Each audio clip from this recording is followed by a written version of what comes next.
I'll put on my tie, but I move around a lot, so you may hear a lot of static things going on. Ephesians chapter 4, verse 27, Paul says, give no place to the devil. Okay, and while that's true and we plan to abide by that, in coming up with the topic for this quarter, I thought we might want to do some understanding from a biblical perspective how the devil moves, where he comes from, all this stuff, and talk a little bit about that. The title of this series is Know Your Adversary, the Devil, okay, or Satan. We're going to cover his origin, his purpose, his actions in the Old Testament, talk a little bit about his view on human life, how he views us. We're going to get into some of the mystical areas, okay, talk a little bit about witchcraft, astrology, fortune-telling, demonology, those type things. And demon possession, of course, is one of the topics we'll talk about. Spiritualism, talk a little bit about that. And we'll conclude this quarter talking about Satan's destiny, where he's going to end up. Okay, the resources that we'll use. I've got three main ones. The first one's going to be the Bible. Obviously, we'll use the Bible for a lot of our information. The other two resources that we'll use, Systematic Theology by Rex A. Turner Sr. There's some of these in the library, as well as I think you can get a copy still today. Firm Foundation, I believe, is the one that puts this out. This was 1989, by the way. The other one is Lynn McMillan's Doctrines of Demons. Okay, and this is from 1975. Okay, it's kind of eerie. In preparing for this lesson, I was going through some of I had this when I was a teenager.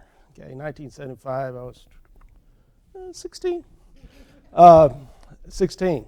Okay, when we went through this, and a lot of the stuff in this book, I actually deal with people at work that have these ideas and these things. So, yeah, it's still prevalent, and some of it's kind of fortune telling. Yeah, fortune telling. Well, I think the main thing is that human nature has been the same since day one, and that leads us to the idea that about this topic. It fascinates me, but at the same time, I find it very frustrating. Okay, it fascinates me from a personal perspective. I study, I know, yet I find that sometimes I end up siding with Satan. That's sin. Whenever I do sin, I've joined his camp, so to speak. Agreed with him, been deceived by him, however you want to phrase it. That's happened. But at the same time, it frustrates me because there's people who don't realize that they're in that camp and won't do anything to get out of it, even though they can. Let's talk about theories about Satan. The first one, these actually happen to be kind of false theories. The first one is God's evil twin. Okay?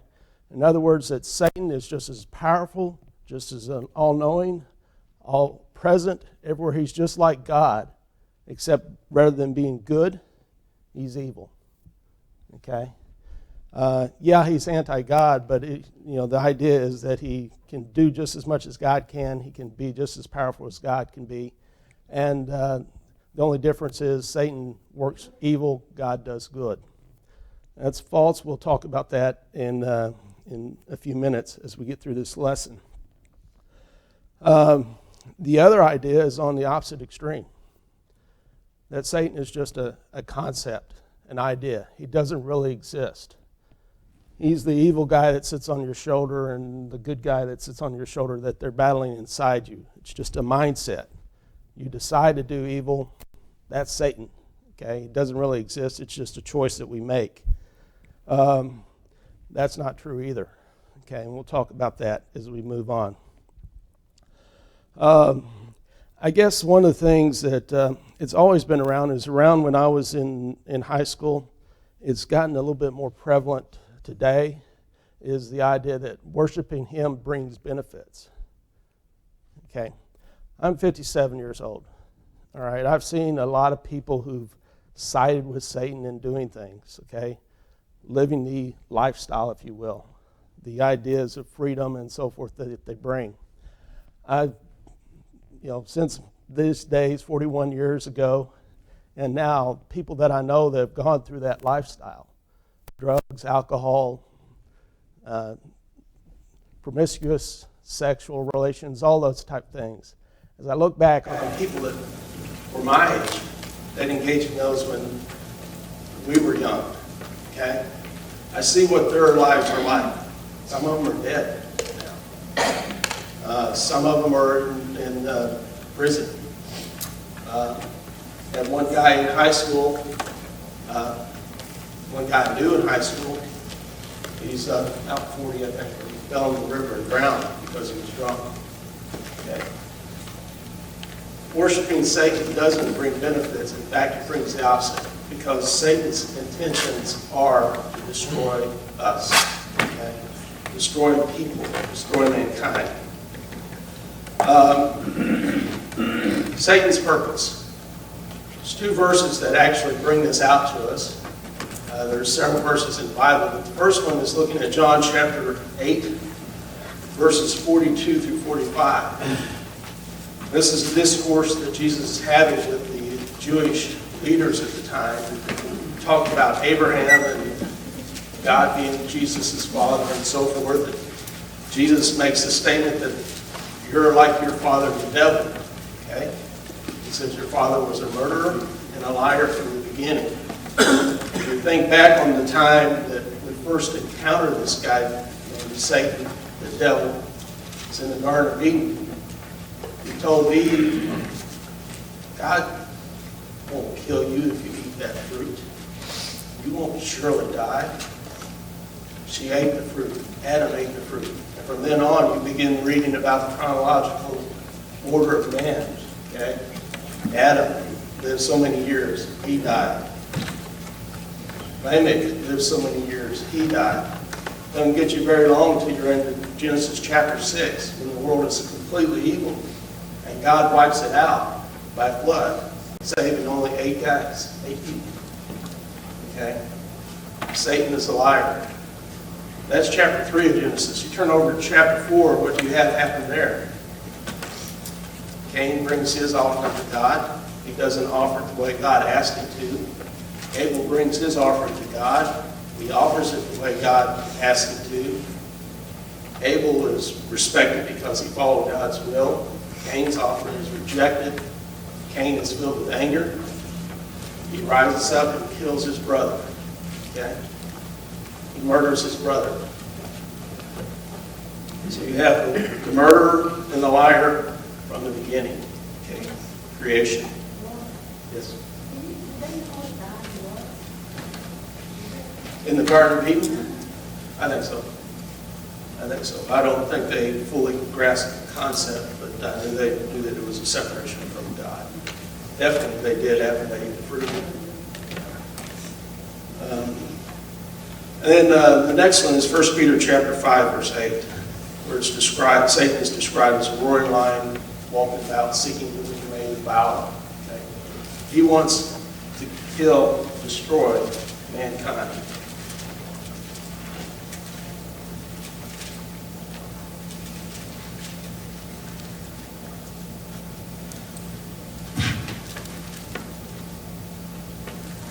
Try to think of 20 different ways to phrase this next one. I can't come up with it, but I'm going to do my best to do it. Men choose to believe Satan over God. I don't understand that.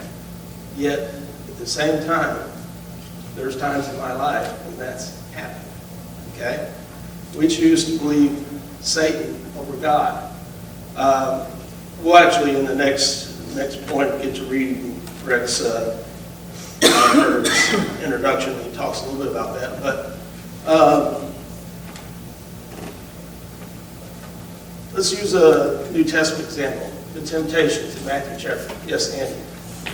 When you stop to think about the devil tells us that it's okay to do anything we want to do. And of course, God has restrictions for our good. So it really doesn't amaze me too much that people want to go the route of the devil when everything is okay and everything's wide open and there'll be no punishment, according to him. That's true. That's a good point. Matthew chapter 4, we have the temptation of Christ, okay? The third temptation, the devil leads Christ up in the mountain. He shows him all the kingdoms of the earth, okay? I don't want to show up hands, but I've read it. I've taught it. I've gone through that chapter before. And my impression is when Christ has bowed down to Satan, he's gotten the kingdoms. Wait a second. They weren't his to begin. They were Christ to begin with. And Romans chapter 13 is very clear that God's the one who sets people up in authority. So as we read through that, we think this is Satan telling Christ. Christ chooses to worship God rather than give his allegiance to Satan. Therefore, he misses out on all these kingdoms. Christ chooses to worship God because God and him are one, the same. Okay? And he doesn't miss out on all these kingdoms. He actually has his own kingdom, which is much greater, more powerful than those kingdoms. All right, let's. I put in a comment here too. I don't like to refer to a lot of secular type books as a source of materials, but at the risk of, I'm not a Stephen King fan, but the Needful Things book that he wrote. Wrote it right after he came out of rehab from addiction. Does a pretty good job of illustrating how people make decisions to accept things and in turn don't realize what they give up to accept those things and the consequences that they come. If you like horror, if you like fiction, it's a good book to read, but it does stress some of the ways Satan moves. Here is the idea from Rex Turner. He says, Satanology is the study of Satan, and it logically follows the study of angels, for Satan was once a member of that heavenly angelic host. One of the greatest detriments to faith today is the question of the origin of evil. Whence cometh evil in the world? Men often ask. They ask if God is a good and benevolent God and also an omnipotent and all-powerful God, then why did he allow sin to enter into the world? Such men assert that if God is all-powerful, he certainly could have prohibited the rise of evil. They further assert that if God is not actually the originator of evil, he surely allowed it. Why? These questions and assertions are regularly asked and or asserted, particularly on the university campuses. Okay, we're going to talk about from those questions, and I already used up 15 minutes. We're going to talk about this morning, what was the origin of Satan? What is the power of Satan? Was he like Jehovah without beginning? Okay. And what was the origin of evil? Well, let's take the third question first. Okay.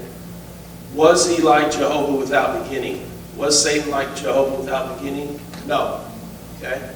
Nehemiah chapter 9 verse 6 says, Thou art Jehovah, even thou alone.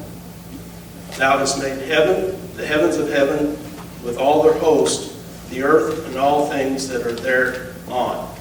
Okay, and we know who's Jehovah.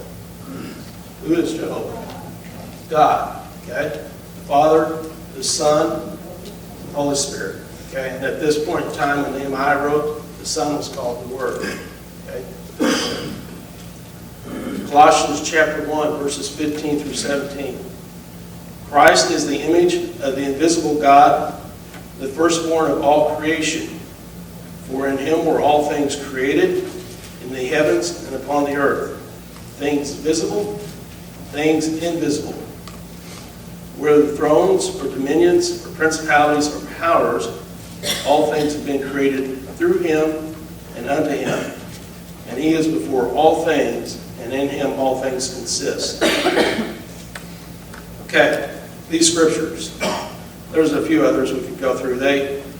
First, they infer that God is self-reliant. Okay, the always existing God. God is. He's now, in the past, in the future, or as the now. Okay, he's always been. There's no beginning or end of God. God made the heavens and the earth, and in God in Christ were all things created. Nothing in creation, in heaven or earth, was not brought forth by the Godhead. Okay, they brought everything forth. Satan was therefore necessarily of God's order and creation. Satan has no power to challenge the power of Jehovah God. In short, Jehovah is omnipotent, all-powerful, and we'll talk more about this later. Okay, so God created the being that became Satan. Okay, did Jehovah create evil? Okay, did he make or create Satan to be evil? That's the question you've got to ask. We'll start with James chapter 1. Okay, you got your Bibles, go ahead and turn over there, verses 13 through 14.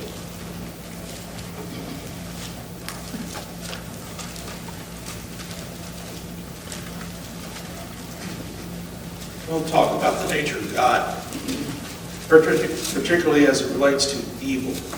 Okay.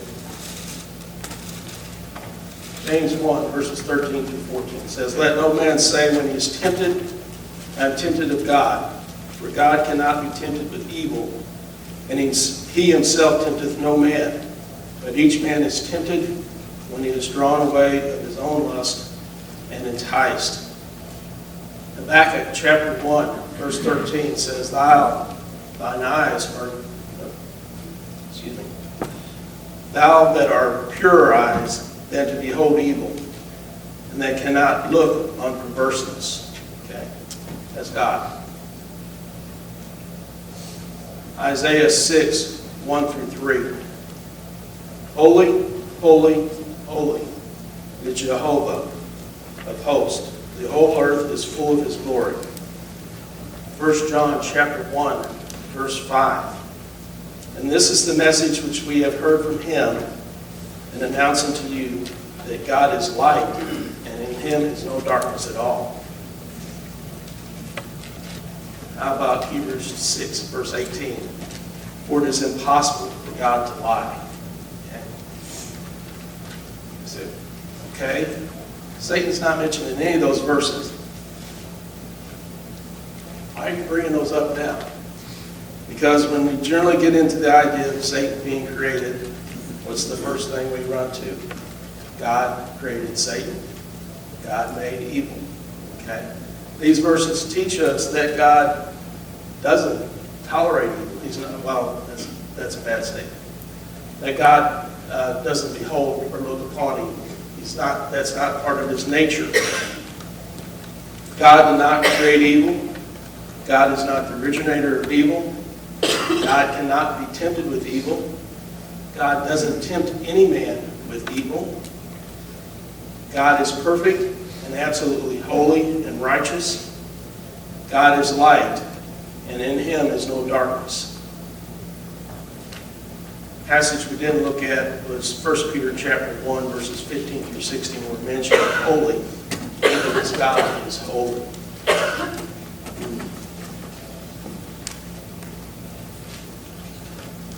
We got assurances from these passages. God did not create or originate evil. God did not make Satan to be evil or cause him to be the evil spirit that he is today.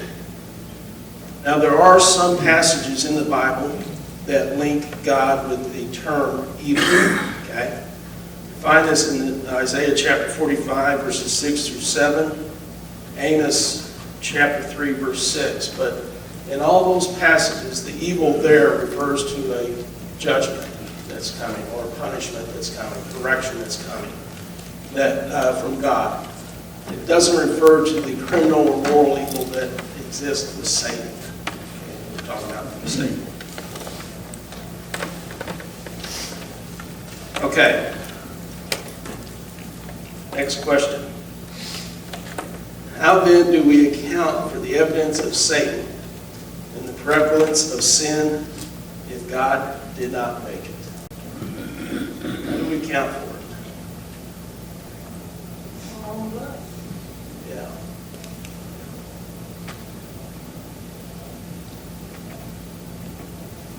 Did a study a while back in the, I forget what you call it, James, 1st and 2nd Peter, 1st, 2nd, 3rd John, but, and Jude.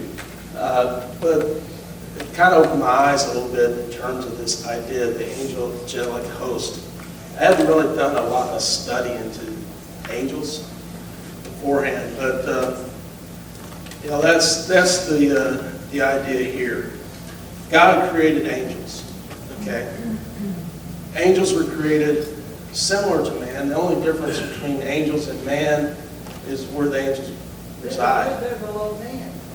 Yeah, but They're lower than man. they reside in heaven, right?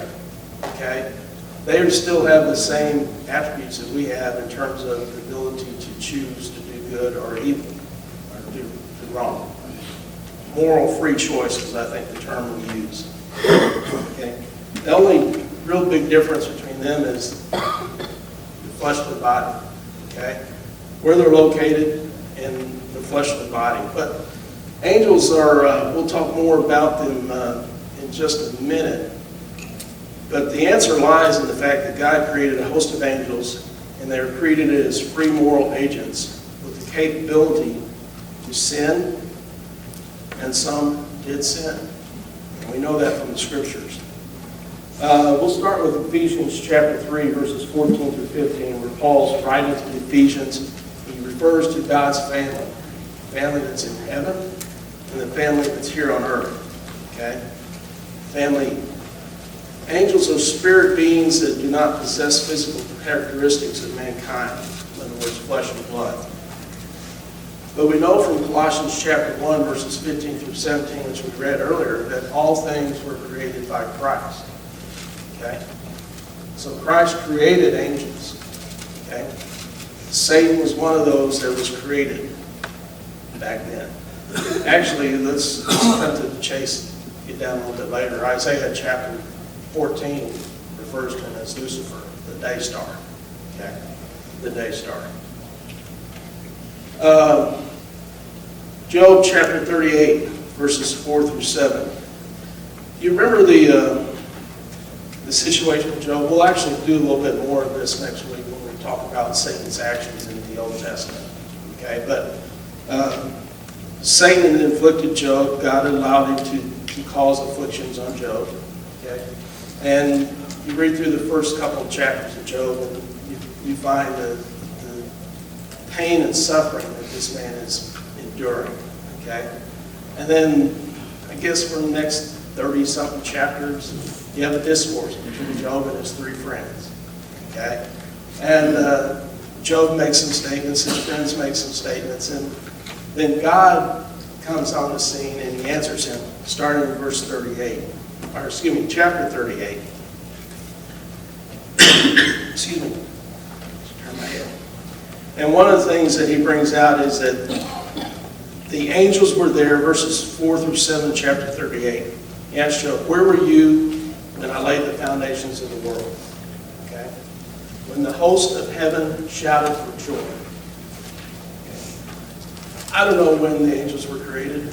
As you read through Genesis chapter 1, it's not in there. Okay? As you read through Job chapter 38, when God created the heavens and the earth, they were there. Okay? So somewhere between infinity and the creation of the earth, the angels came to be. That's when they were created. And they shouted with joy when the foundations of the earth were laid. We know that they did sin, that some did sin. In fact, 2 Peter chapter 2, verse 4 brings out, did not spare the angels who sinned, but cast them down to hell, and delivered them into chains of darkness to be reserved unto judgment. And so we know that some sinned.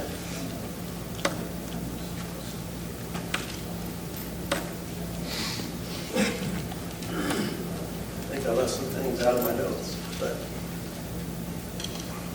there's a theory that's been populated, and we'll talk about this, the question of why Satan rebelled, but we're actually going to deal with Satan's rebellion. Isaiah chapter 14, verse 12, talks about Satan's position before his rebellion. He's called Lucifer, the day star or the son of morning. Okay. Generally, as you read through that passage, the idea is that he was an archangel. There are positions in heaven among the angels. He was one that had the archangel, possibly had other angels underneath him that he used to lead the rebellion. We know what the purpose of angels were for. In Psalms chapter 103, verse 20 and 21, it says, "Bless the Lord, ye his angels, that excel in strength, that do his commandments, hearkening unto the voice of his word. Bless ye the Lord, all ye hosts, ye ministers of his that do his pleasure." Okay? So they're to bless the Lord, they're to do his commandments, they're to minister God's pleasure. And that's their responsibility.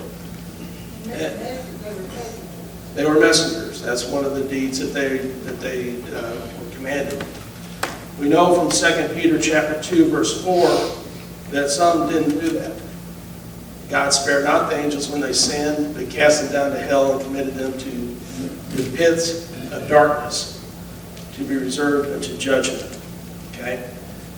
Angels were given the gift of free moral choice. Most of them, like Michael, made the correct choice. Gabriel made the correct choice. Others, we don't know, other than Satan by name, did not make the correct choice. They made the bad choice. They rebelled.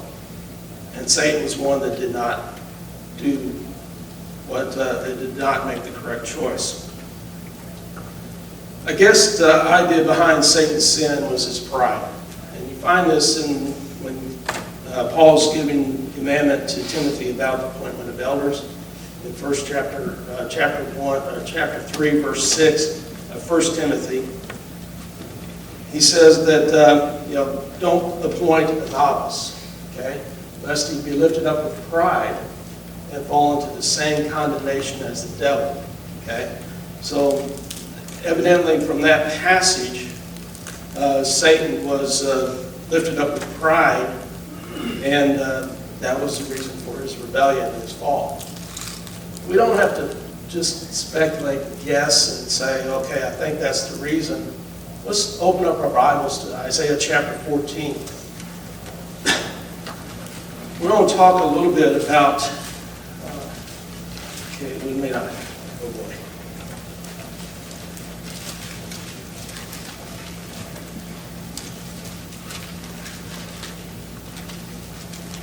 It's funny how life goes. 41 years ago, I could open it up and read it without a problem.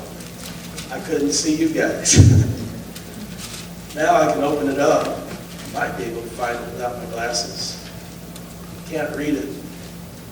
I can't see you guys either. I see movements. We're going to start a series here, next few comments, dealing with some of the prophets and how they attributed in some of their curses to the kings, or pronouncements against the kings of the day, and how they personified some of the things of Satan. This happens to be one. It's in the midst of Isaiah's commandments or a prophecy concerning Nebuchadnezzar, king of Babylon. And he talks about things that Nebuchadnezzar couldn't have done, okay? And he actually brings in the idea of Satan into this thought. Verse 12. How art thou fallen from heaven, O Lucifer, son of the morning? How art thou cut down to the ground, which didst weaken the nations? For thou hast said in thine heart, I will ascend into heaven. I will exalt my throne above the stars of God. I will sit also upon the mount of the congregation in the sides of the earth. I will ascend above the heights of the clouds. I will be like the Most High. Yet thou shalt be brought down to hell, to the sides of the pit. Okay. Satan.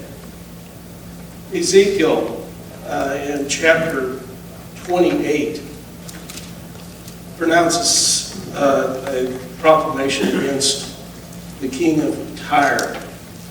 And he also uses similar terminology, similar things, almost verbatim as to what was used here against Nebuchadnezzar. In verses 2, verses 12, verses 13, verses 15, verses 17.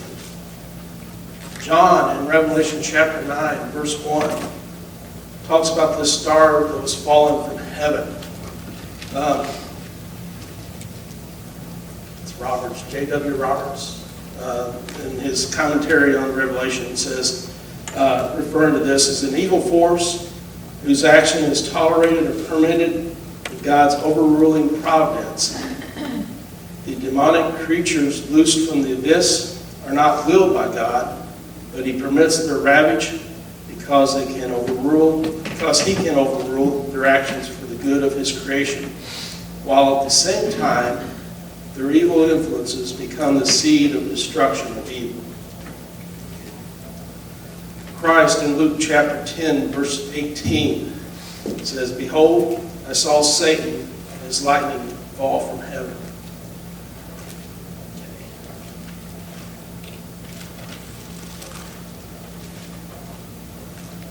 Got about 10 minutes, and I've got a few points here that I want to make, and then maybe we get into another, probably won't get there. Let's talk about the character of Satan.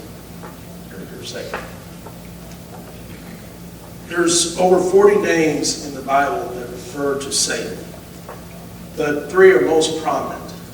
One is Satan, and the definition of Satan is one who opposes the adversary, is the way to look at it. The other one is devil, and that's one who slanders or accuses. And the third is tempter, one who seeks to lure men into sin. Their names and designations only reveal his character, not only reveal his character, but also his mode of operations. Satan cannot attack God directly, okay? But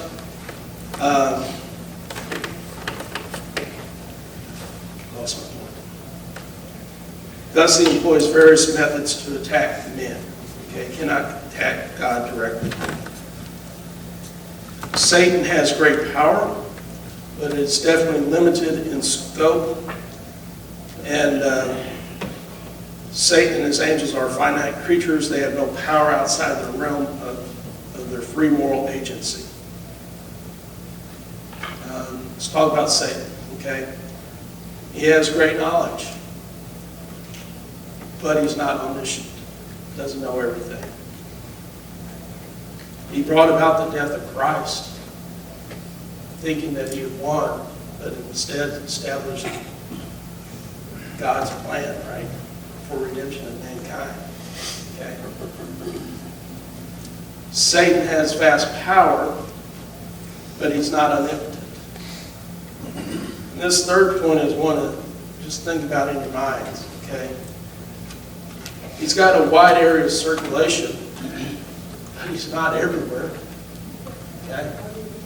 He's not everywhere. We know that from reading the Bible, okay? When God's in heaven, the sons of men come to present themselves in the book of Job, Satan comes there too, right? Okay? If he's everywhere, why wasn't he already there? Okay. We do have some examples from the Bible we can look at. John chapter 13, verse 2 talks about Judas Iscariot, okay? Satan entered into his heart to betray Christ. Who did the betrayal? Did Satan go to the priest and say, Christ is going to be in Gethsemane at this point, I believe you're... Judas did, okay? Judas was the one that betrayed Christ. 1 Chronicles chapter 21, verse 1. Satan stood up against Israel, right? He moved against Israel, moved David to number the people of Israel. Joab, okay, guy of questionable character himself, okay, opposed David, but David still carried out the numbering of the people of Israel, okay? And I think 70,000 people died as a result of that. 1 Kings chapter 22, verses 19 through 23. There's an interesting story. Jehoshaphat comes from Jerusalem up to Ahab, okay? Ahab's got his prophets together. They're going to go out and fight the battle, okay? It's Ramoth Gilead, okay? All his prophets are coming by saying this and this and this, okay? And Jehoshaphat, these aren't prophets of God. Surely there's somebody here who's a prophet of God. Nebuchadnezzar. Ahab says, there is one guy, Micaiah. He doesn't like me. He always prophesies evil against me. So Micaiah is called in and he gives an interesting story. All right? Micaiah says God is asking all his people, all the angels, okay, how do I encourage Ahab to go up to the battle at Ramoth Gilead and die there? This whole purpose of the battle is for Ahab to die, okay? For God to execute his judgment upon Ahab, okay? There's one there. Remember how he's described in that passage?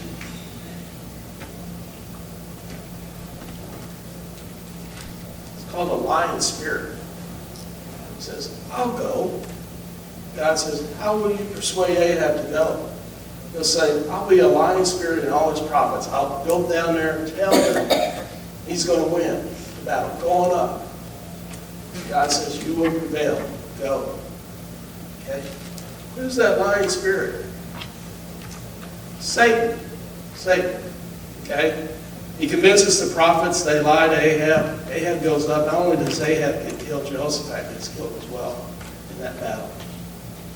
And it's kind of weird because Ahab, somebody by chance draws the bow back and hits Ahab. Didn't realize because Ahab arrayed Jehoshaphat as the king, and Ahab went in under cover, so to speak. And he still was pointed out and died. That's how Satan works. That's how he operates. He uses deception, he uses evil to convince men to do his bidding, to do his will.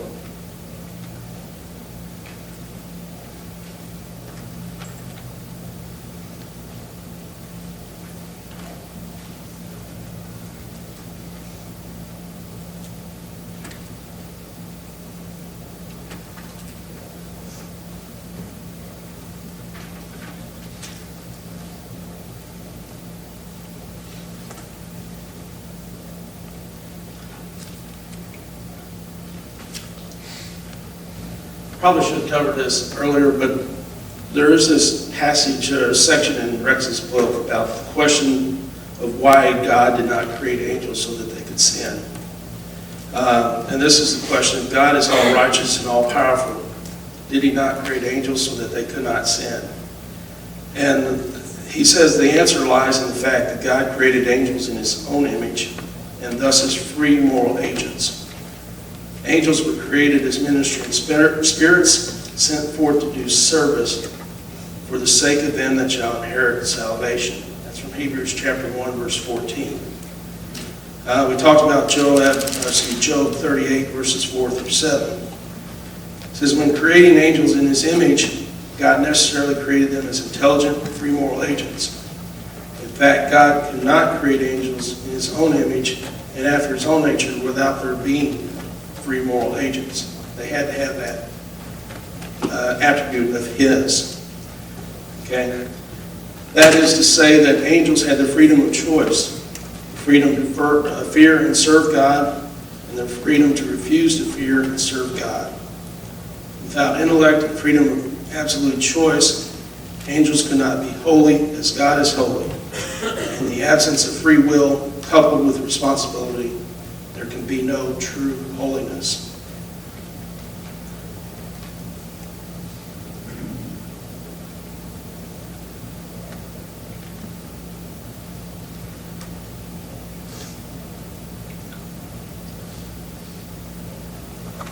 Why did God not destroy Satan when he sinned?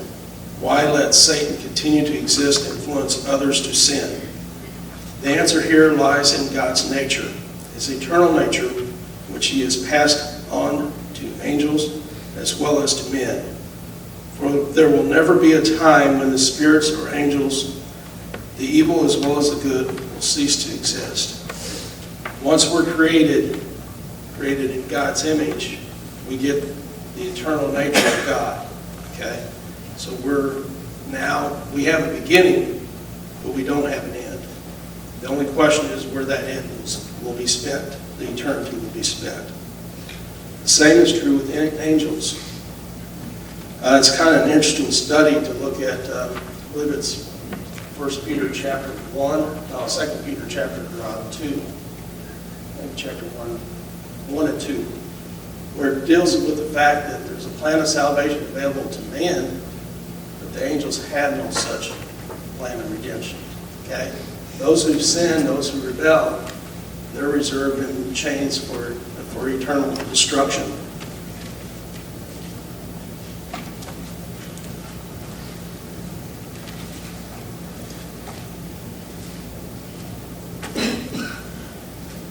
Okay, punishments and prescribed limits have been passed upon evil spirits, and the more will be recorded, and the more will be passed upon them, but they will always exist. He talks about, from Revelation chapter 20, verse 10, the devil that deceived them, and the devil that deceived them were cast into the lake of fire and brimstone, where also the beast, the false prophet, and they shall be tormented day and night forever and ever.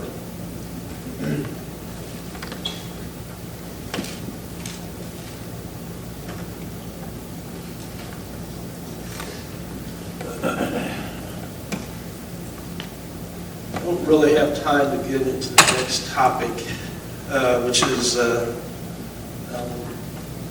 question whether Satan has actually been cast out of heaven or not. We actually are going to talk about that next week, Lord willing, in conjunction with his actions in the Old Testament. I kind of rambled through it a little bit this morning, but I basically wanted to point out the origin of Satan, okay, where he came from, okay, and at the end of the day, God created angels. Satan was one that God created. Okay, the angels were given the power, just like you and I have the power to choose right and wrong. Okay. Most of the angels chose to do right. Satan did not. He rebelled, led a rebellion against God. Okay. As a result, he's been cast down. Okay. He's the evil. He's the deceiver. He's the guy now that. Back in 1 Peter chapter 5, verse 8 talks about the roaring lion seeking whom he may devour. Okay. Because he knows he has a limited amount of time. Okay. He wants to destroy God's creation. Okay. That's his purpose. We'll actually talk about that from next week, going through some of these examples in the Old Testament. See how he actually led some men into their destruction.